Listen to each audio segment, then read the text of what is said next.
थोड़ा जैसे जैसे बड़े हो रहे हैं एनर्जी कम होती जा रही है, स्लगिशनेस आ रही है ना, बॉडी में चेंजेस हो रहे हैं।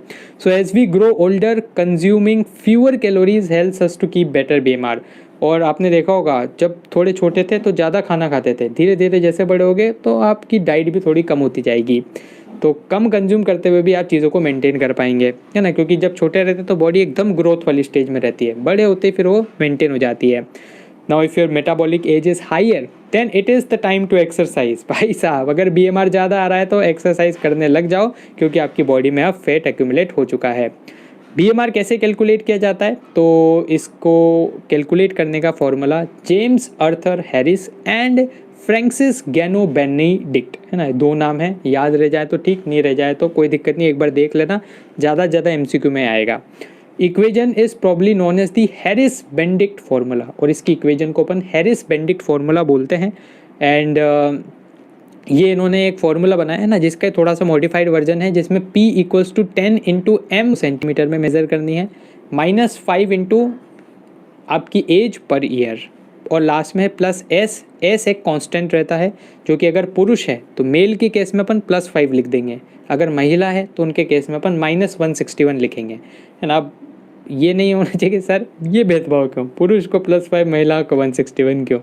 तो बहुत सारी साइंटिफिक कैलकुलेशन करने के बाद कुछ ऐसा फॉर्मूला निकाला गया होगा, जिससे ना एक कांस्टेंट लगाने के बाद एक ही फॉर्मूले में दोनों का काम चल रहा होगा, है ना। तो इसलिए प्लस माइनस क्या है, थोड़ा सा वैल्यू याद रख लेना, हो सकता है एमसीक्यू में पूछ ले कि मेल्स के लिए कितना जोड़ा जाता है और फीमेल्स के लिए कितना घटाया जाता है। तो इस फॉर्मूले का 2-3 बार लिखोगे तो हो जाएगा याद, है ना। 10 into mass plus 6.5 into height -5 into as.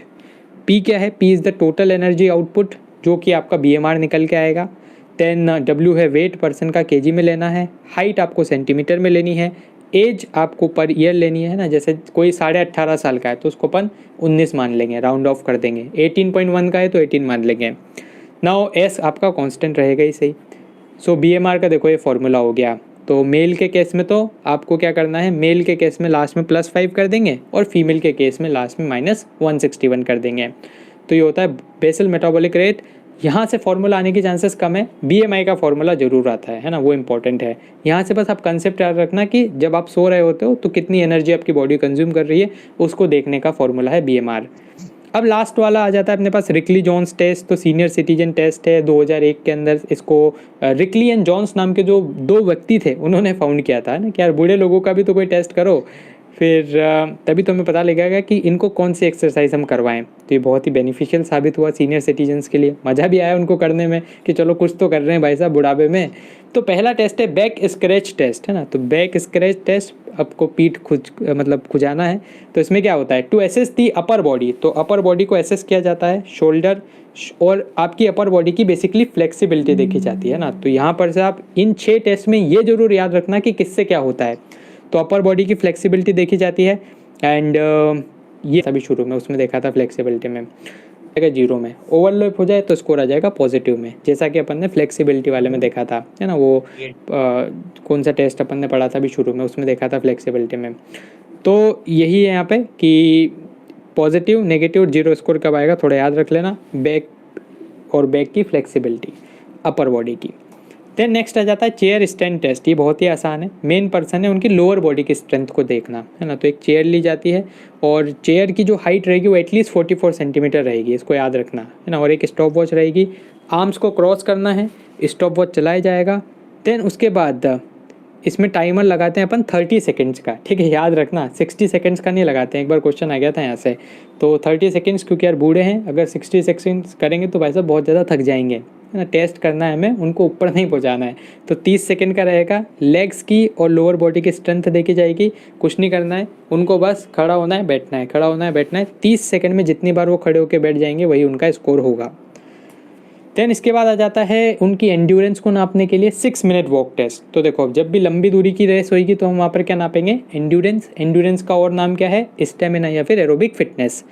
तो कैसे नापा जाता है एंड्योरेंस को, तो देखो इस तरह का एक 50 यार्ड्स का, है ना, 45 क्रॉस 5 यार्ड्स का हम एक ये बनाते हैं ट्रैक, और उस ट्रैक में चारों कोनों पे हम चेयर भी रख देते हैं कि बाई चांस यार वो थक जाएं तो आराम से बैठ के रेस्ट कर ले, फिर वापस से उठ के चल जाए।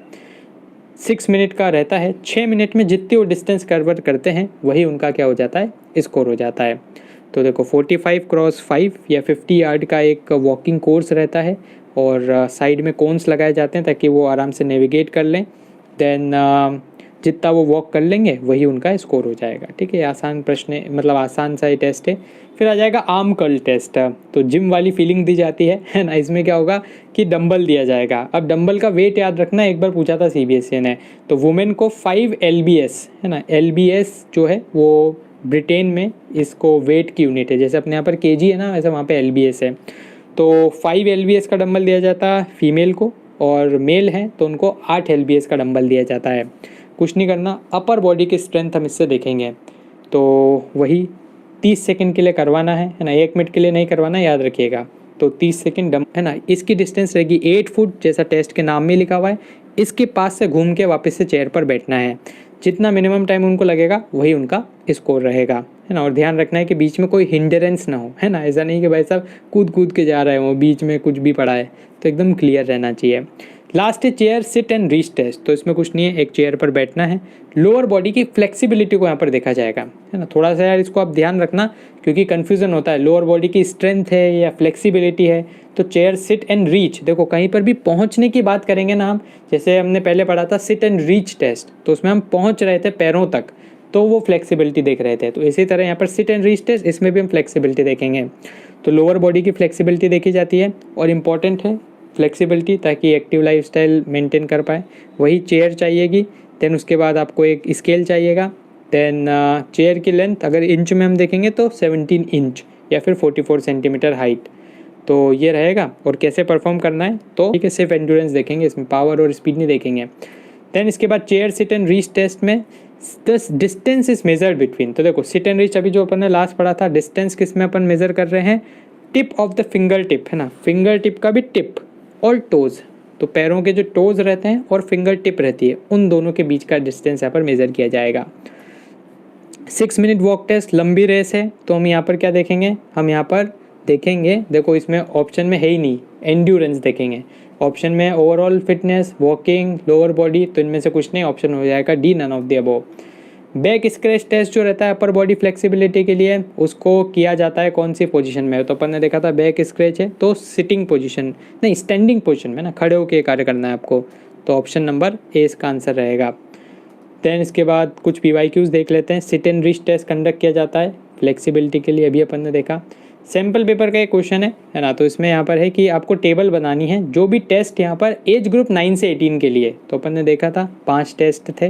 टेबल मैंने हेजिटेज आपको बना के दी थी, है ना। तो वही की वही टेबल आपको बस यहाँ पर छापनी है कि किस चीज़ को मेज़र कर रहे हैं और टेस्ट का नाम क्या है। और अगर थोड़ा सा और अट्रैक्टिव बनाना है तो क्या इक्विपमेंट यूज़ हो रहे हैं वो भी आप बता सकते हो इसके अंदर।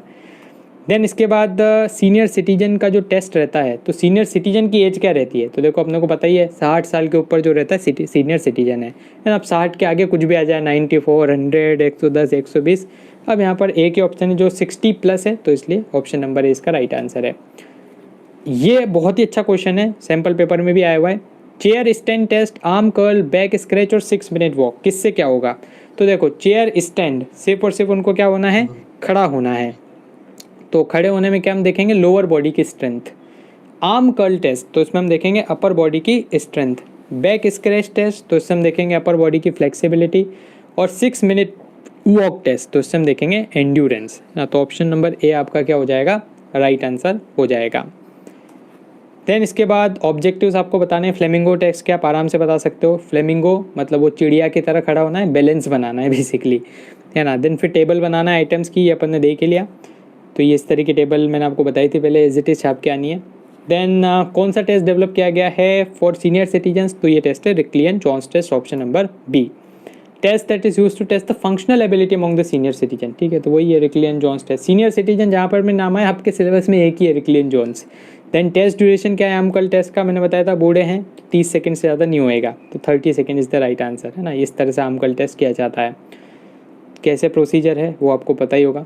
आइडेंटिफाई करना है ऑड वन कौन सा है, तो देखो इसमें से 3 तो हैं सीनियर सिटीजन्स के लिए, 1, 2, 3, और चौथा है यंग लोगों के लिए, हार्वर्ड स्टेप टेस्ट। तो जो ऑप्शन नंबर ए है दैट इज़ 4th, वो इसका ऑड वन आउट है। केस स्टडी अगर अपन देखें तो मिस्टर लक्ष्मण इंजीनियर हैं और यहाँ पर देखो ये डायग्राम जो दे रखा है इसमें वो 8 foot up and go test कर रहे हैं। तो ये क्या बता रहा था, ये एजिलिटी को नापने के लिए ना, डायरेक्शन सेंस, चपलता को देखने के लिए, ये वाला option number A. Assertion reason देखें तो chair stand test is designed to fitness senior citizen, ठीक है, सीनियर सिटीजन के फिटनेस नापने के लिए है। ये टेस्ट सेफ है, एन्जॉयबल है और साइंटिफिक स्टैंडर्ड्स को मीट करता है, इसीलिए इसको सीनियर सिटीजन्स के लिए रखा गया है। तो दोनों सही है, A and R are true and R is the correct explanation. तो ये थे अपने सारे क्वेश्चंस। कोई डाउट हो तो आप कमेंट बॉक्स में ज़रूर से बताइएगा।